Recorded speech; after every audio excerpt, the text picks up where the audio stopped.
कि जनाब हमें तो लूट लिया गया है। अब आखिरी बॉल पे विकेट आ जाए तो सुपर ओवर भी हो जाएगा। अरे आउट है हो, ये फील्डर पीछे होता तो जनाब अश्विन ने पिछली वाइड अगर नहीं होती तो सिचुएशन कुछ और होती है। जब स्कोर टाई हो जाता है तो प्रेशर हट जाता है आपके ऊपर से पूरा, फिर आप आराम से वर्ल्ड कप भारत ने पाकिस्तान को शिकस्त दे दी है और भारत जीता है 4 विकेटों से। जबरदस्त परफॉर्म किया विराट कोहली ने।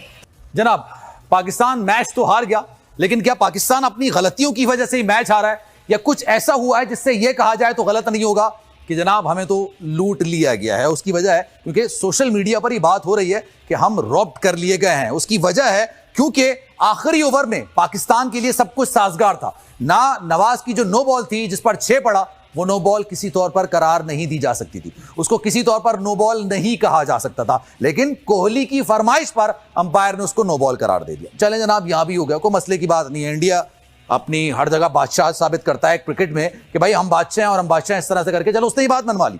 फिर दूसरी बड़ी और ये मुतनाज़ा चीज, ये इस चीज की इजाजत बाय का रन वो होता है जब आपसे बॉल मिस हुई हो, कीपर के पास गई हो, कीपर से भी मिस हो गई हो, उसको बाय का रन कहा जाता है। फिर लेग बाय किसे कहते हैं? आपके जिस्म से बॉल टच हो, टच होने के बाद जाए, फील्डर से मिस हो और आप जो रन भागते हैं वो बैट्समैन के पास नहीं जाता, वो लेग बाय पैड से लग के जो जाती है बॉल उसमें होता है। बहुत सारी चीजें हैं।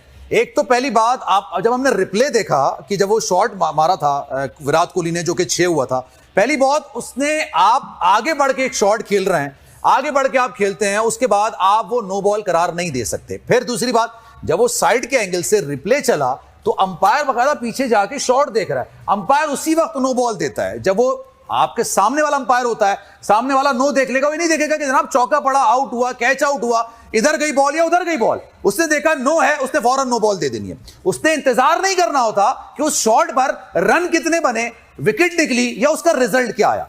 सबसे पहला सवाल तो ये, ठीक है वहां पर अंपायर मौजूद तो ना पाकिस्तान के हैं ना वो इंडिया के हैं, बट इतने बड़े मैच में जिस तरह से कह रहे हैं कि गलतियां होती हैं, मैं जो अपनी राय करूंगा, हमें भाई लूटा गया, सीधी बात है। जो रन 8 बॉलों पर 28 रन जिस तरह से बनवाए गए, ये एक तरीके से नामुनासिब है। और फिर सबसे बड़ी बात, चले ठीक है आपने नो बॉल दे दी, अंपायर का डिसीजन होता है यार, अंपायर के डिसीजन को आपको एक्सेप्ट करना होता है। अगर आप एलबीडब्ल्यू भी अंपायर देता है और वही अगर नॉट आउट भी दे दे और थर्ड अंपायर उसको एक्सेप्ट ना करे, तब भी अंपायर का डिसीजन ही होता है जो आप रिव्यू लेते हैं। लेकिन जो बाय के रन दिए गए, यार ये कौन सी दुनिया में होता है? बाय के रन बताएंगे आपको, बाय के रन आपके पैर से लग के जाते हैं, भाई कीपर से छूट जाए तो जाते हैं।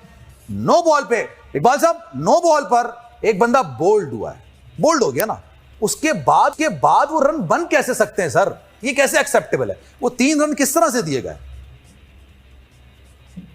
मेरे दोस्त वो जो बॉल थी ना, उसको डेड बॉल अंपायर ने करार देके वो रन को नहीं उन्होंने लिया, उन्होंने उसको वाइट बॉल दिया, उसको वाइट बॉल करार देके, और ये रूल्स के अंदर है, आईसीसी के रूल्स के अंदर है, आप दे सकते हैं। अभी इतने बड़े मैच में अंपायर से आप क्या एक्सपेक्ट करते हैं कि इस टाइप की गलतियां करेंगे? देखें, ये कॉन्स्पिरेसी थ्योरी पे ना जाएं आप। देखें, दिल बड़ा रखें यार। पाकिस्तान ने बहुत अच्छा खेला, पाकिस्तान ने पूरे मैच में भारत को दबोच के रखा।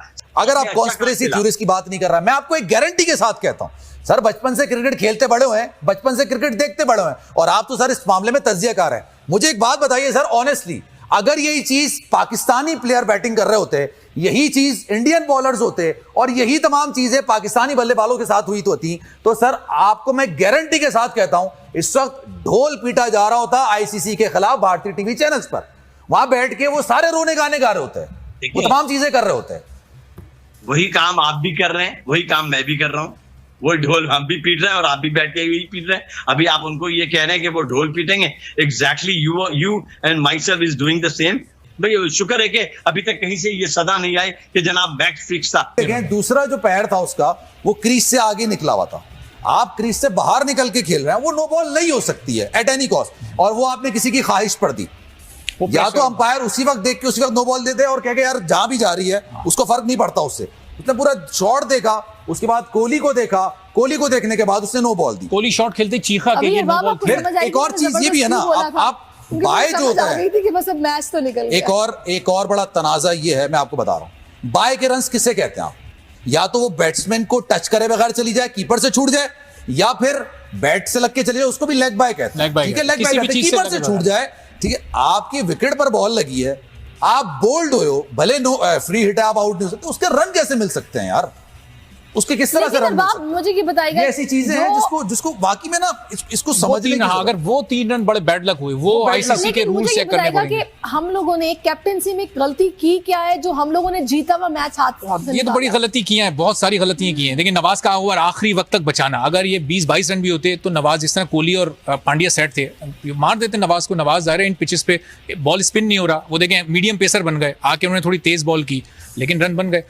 31 पे जब 4 आउट थे उस वक्त आपको किल पे जाना चाहिए था, उस वक्त आपको अटैक करना चाहिए था, डिफेंसिव माइंडसेट आपका रहा। इधर भी आपको देखिए, मैं एक चीज से इत्तेफाक नहीं करूंगा, आप किल पर जाते लेकिन लेट सपोज वो डिफेंसिव, वो स्पिनर्स को डिफेंसिव कर रहे थे, शुरू के 4 ओवर स्पिनर्स के उन्होंने डिफेंसिव खेले, वो फास्ट बॉलर को भी डिफेंसिव खेल लेते। लेट सपोज अगर उसमें विकेट नहीं निकलती, आपके आखिरी के 12 के बाद 20 ओवर्स 8 ओवर्स स्पिनर्स के पास आते, आप उसको कैसे टैकल करते? वो 8 ओवर के अंदर 150 रन बनाने की सलाहियत रखते हैं, लेकिन ये उनकी सलाहियत है। उस वक्त देखें आप किल पर जाते तो अगर शाहीन या हारिस रऊफ, कोहली या पांड्या में से एक को भी आउट कर देते तो आपका काम बन जाता। वो पाकिस्तानी प्लेयर जितने भी आउट हुए हैं वो शॉट लगाने पे गए हैं और उसके बाद उन्होंने आउट हुए, सारे ऐसे शॉट्स खेले। हैदर का शॉट आप देख लें, ठीक है, आप इफ्तिखार का शॉट आप देख लें, इफ्तिखार भी जा रहा था ना, मतलब उसने भी कह रहा था कि अब मुझे 5वां घेर लगाना है, उसके बाद मैंने शॉट्स मारने। लेकिन द पॉइंट इज कि आपने स्पिनर 2 खिलाए हैं, आपके पास डेप्थ बैटिंग में है नहीं, आपके पास बाबर आजम है, आपके पास मोहम्मद रिजवान है, उसके बाद आपके पास शान मसूद आते हैं, फिर आप इफ्तिखार लेकर आते हैं, फिर आपके पास हैदर अली है। आप इनको ड्रॉप नहीं कर सकते, मतलब शादाब खान को और मोहम्मद अब्बास को, क्योंकि वो बॉलिंग के साथ बैटिंग भी करते हैं ना। अपना आस्ताना बंद करने देंगे। आपने जो बात आस्ताने में आस भी होती है लेकिन उसके साथ काम भी होता है। जब आप काम इस तरह के करोगे तो आस्ताना क्या कर लेगा यार? अच्छा चलिए एक बात और, चलिए ठीक है, काला जादू थोड़ी हो रहा है यार, आस्ताना हो रहा है यार। मतलब हार जीत तो मैच में होती रहती है बाप, लेकिन मेरा ख्याल में कि हमें इफ्तिखार को और शान मसूद को क्रेडिट देना चाहिए जिस तरह उन्होंने आज परफॉर्म किया है। मेरा ख्याल है कि बिल्कुल, और ये इस टूर्नामेंट का फॉर्मेट ऐसा है कि पाकिस्तान ये मैच हार के टूर्नामेंट से आउट नहीं हो गया। अभी पाकिस्तान को बांग्लादेश से, जिम्बाब्वे से, नेदरलैंड से मैचेस खेलने, वो पाकिस्तान जीतेगा, और साउथ अफ्रीका वाला मैच अगर पाकिस्तान जीतता है तो सेमीफाइनल में है पाकिस्तान। बड़ा दुख है पाकिस्तान की शिकस्त पे, लेकिन देखिए आईसीसी है, हजारों लोगों की निगाहें हैं, रूल्स को अंपायर ने फॉलो किया है, और बाबर आजम ने भी आज आपने देखा कि उन्होंने मुख्तलिफ गेंदों पे अंपायर से जाके हुज्जत की बात की। विराट कोहली को पूरा राइट था, वो उसको बता सकता था, और किसी के कहने पे कुछ नहीं होता, जो रूल्स होते हैं उसको फॉलो किया जाता है। वो ना इंडियन अंपायर थे ना पाकिस्तानी अंपायर थे, दोनों बाहर के अंपायर थे, और हमें एक सोच पता है शुक्र खुदा नहीं होना चाहिए। हमें हारे हैं, अभी ये पहला मैच है, वर्ल्ड कप अभी बहुत आगे जाएगा, अभी से इब्तिदाई मैच में हाँ ये बात जरूर है कि ये एक ऐसी शिकस्त थी जो नाकाबिले यकीन है। मैं इसमें बिल्कुल सही कहूंगा, मैं बाबर आजम की कप्तानी को क्रिटिसाइज करूंगा। मैं honestly speaking I would like to say कि मतलब उनको तमाम जो गुर कप्तानी के आते हैं, इतने ज्यादा स्कोर के बाद आप ये देखिए कि 30 रन बनाए इंडियन टीम ने पावर प्ले में, उसके बावजूद आप टीम को रोक ना सके। सर 120 रन चाहिए थे आखिरी 60 बॉलों पर, रिक्वायर्ड रन रेट 12 को छू रहा था 10 लास्ट 10 ओवर्स में।